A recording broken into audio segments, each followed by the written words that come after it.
हे hi everyone, कैसे हैं आप सब। आई होप आप सब ठीक होंगे और आपकी तैयारी बढ़िया चल रही होगी। Welcome to Success Age. मैं हूं आपका होस्ट और आपका दोस्त हर्षवर्धन त्रिपाठी।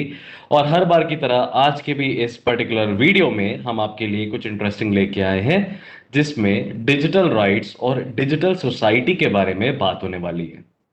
अब डिजिटल राइट्स और डिजिटल सोसाइटी के ऊपर यूरोपियन यूनियन ने बहुत बड़े बड़े अहम फैसले लिए हैं, और भारत की सरकार भी personal data protection bill parliament में ऑलरेडी रख दिया है उन्होंने, जिसपे कि सुझाव दिए जा रहे हैं, सजेशंस दिए जा रहे हैं, डिस्कशन चल रहा है।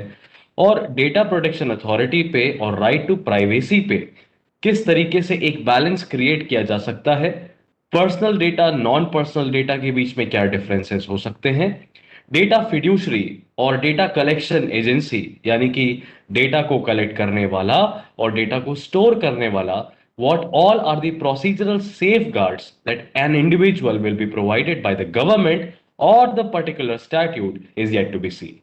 Based on that, there is a recent development in January 2022 where we saw that the members of a particular union came together to discuss for the very first time in the history of the world about digital rights in online society. Now, having said that, this is the important question before you.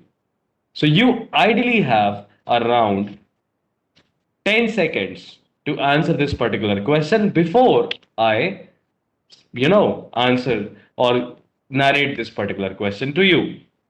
So the question is, which among the following is the first to recognize the set of digital rights for every citizen in matters of private as well as public sphere? Options are United States of America, European Union, India, South Africa.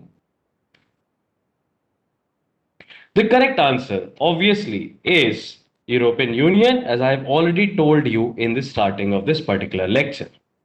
Now, this particular lecture is focused on Berlin Declaration. Berlin Declaration on Digital Society. Berlin Declaration on Digital Society. So, what exactly is digital society? We are not going to discuss that in this particular video because this is a very short, very brisk video about the current affairs. All right. So, this cannot be an entire explanation. Here, we are going to discuss only important facts that have probability to appear as a question set, and that is what we have been doing. To know more about such topics, what all topics you need to prepare, you can check our playlist. You can check our playlist on our YouTube channel. You can go to the playlist option, find the relevant playlist, and watch the interesting, insightful videos that we have made for all CLAT aspirants or for law entrance aspirants. We also have special videos on NCRT explanations, and we also provide Hindu editorial analysis videos, but some of them you will find as an open resource, while the rest are there available for our regular classroom students. Having said that, let me quickly take you to the topic. The Berlin Declaration on Digital Society and Value-Based Digital Government is basically a continuation of the Tanlin Declaration. Now, this Tanlin Declaration was there somewhere around in 2019, whereas this Berlin Declaration is there in 2021. All right.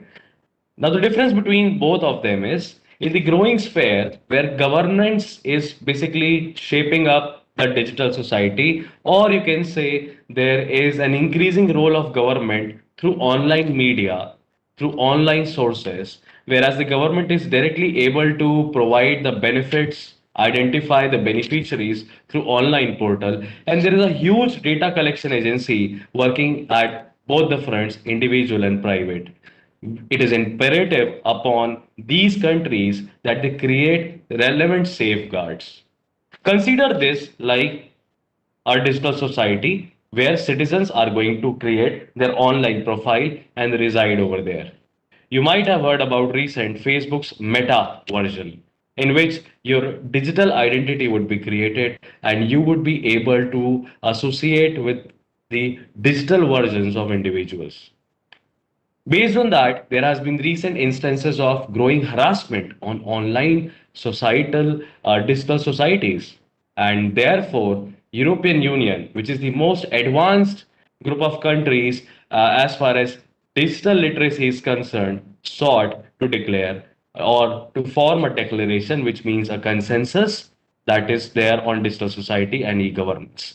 So this Stanlin Declaration, it's a very important fact. Please remember this. This Stanlin Declaration was basically there for e-government for European members. European Union has around 27 countries.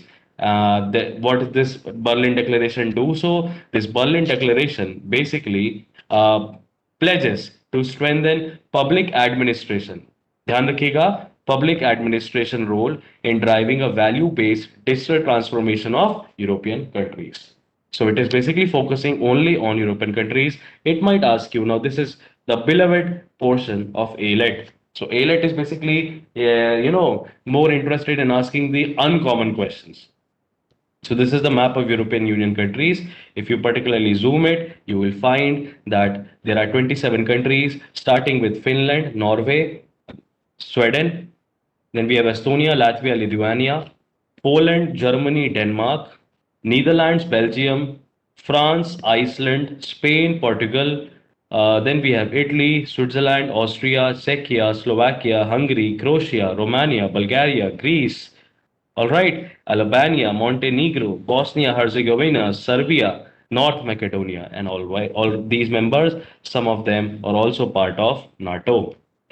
Moving further ahead, what are the other initiatives that have been started by some different countries? So digital rights are now international community recognizes that since humans have human rights because we are natural, we are born as humans, and these rights are important to continue life in an adequate standards to for the growth of the personality, for basic sustenance.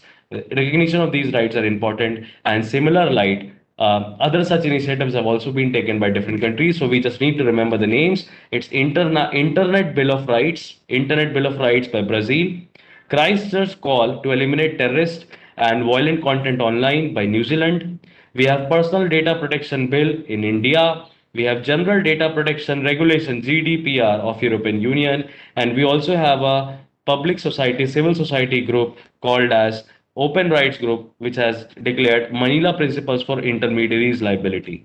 Now, intermediaries. So we also have seen in the past that relevant sections of Information Technology Act were amended by the government, in which intermediaries, that means if there is anything being posted on Instagram, Twitter, Facebook, any hate speech, any anti-national quotations is there, post is there, or a post that is creating, like trying to create violence among different communities or trying to create a law and order situation, the government of India held that the intermediaries or the platforms on which such content is being hosted will be made liable.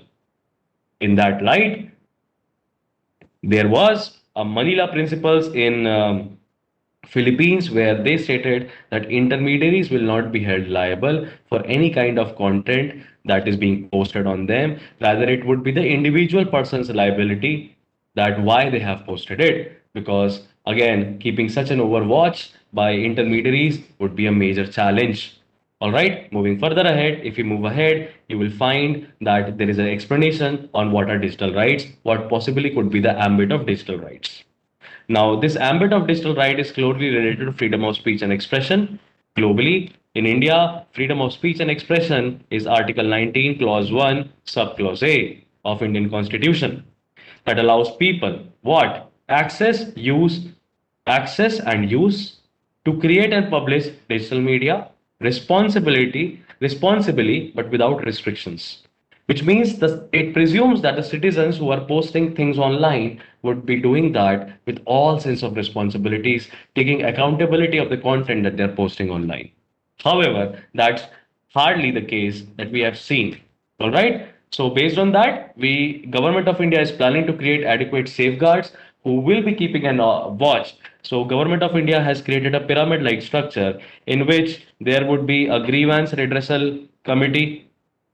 Above grievance redressal committee, there would be a person who would be called as an officer for intermediaries, and then there would be the ministry, concerned ministry, which will keep a watch on the every complaint that is coming at different levels. We don't have to dive into that detail because we are talking about digital rights. Remember that digital rights की सबसे पहली बार बात European union ने करी है 2021 दिसंबर में Berlin declaration के under. इसके अंतर्गत it also allows user access to computers, networks and communication channels. So this you might be thinking that क्या फ्री में नहीं, फ्री में नहीं, मतलब कि आपको रिस्ट्रिक्शन नहीं लगाएंगे किसी भी तरह के नेटवर्क या कम्युनिकेशन चैनल को एक्सेस करने के लिए. Let's say today if the government of India says that a person below the age of 18 cannot use Twitter.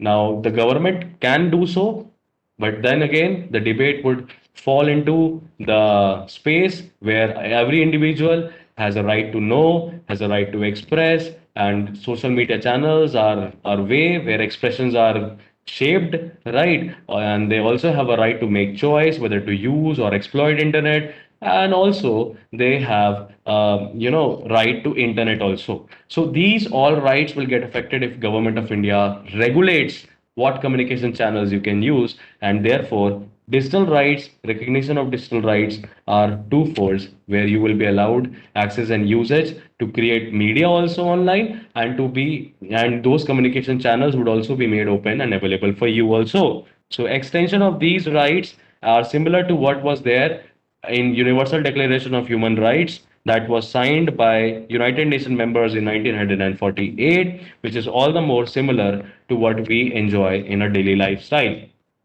Moving further ahead, what are some of the problems that digital rights, recognition of digital rights might bring on to the table? Now, since this is done by European Union, but you see there are 27 countries in European Union, so they have a major voice in United Nations. Now, if European Union is doing something, United Nation countries would also start thinking about creating such a mechanism where digital rights would be created. Now every country is moving at a very slow pace towards digitization or acceptance of a digital society. But nonetheless, in the next 20, 30 years, I think that the acceptance is going to be universal and every country would be in a state where they need to recognize these rights. But there are problems in India, like growing inequality is there. Everybody does not have access to mobile phones. Everybody does not have access to networks. Everybody cannot recharge their mobile phones based on the tariffs, which are too costly for them.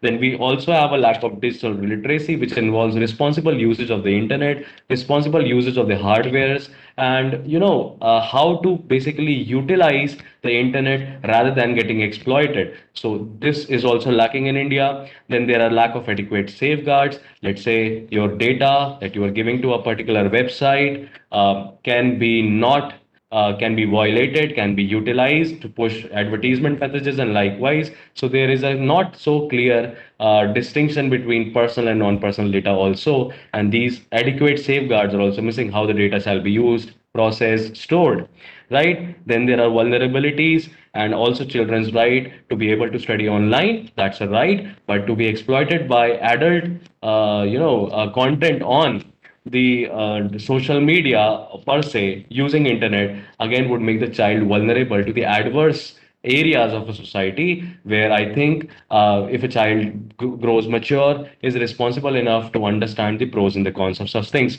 Also your personal data can be misused. Having said that, these all things we have discussed, so you just have to remember that European Union had been the first country which had basically discussed about digital rights under Berlin Declaration for digital society and value-based digital government. Thank you so much. If you like this particular video, subscribe to the particular channel, like this video. Do tell me how did you feel about this particular declaration on comments, and in case you want me to create a particular video on a topic, you can also give us suggestions on the comments. And please don't forget that CLAT is very close. I hope your preparation is sound and I am there throughout your preparation. If you need any help, you can contact me for whatever discussions you want. Till then, take care. I'll see you guys in the next video.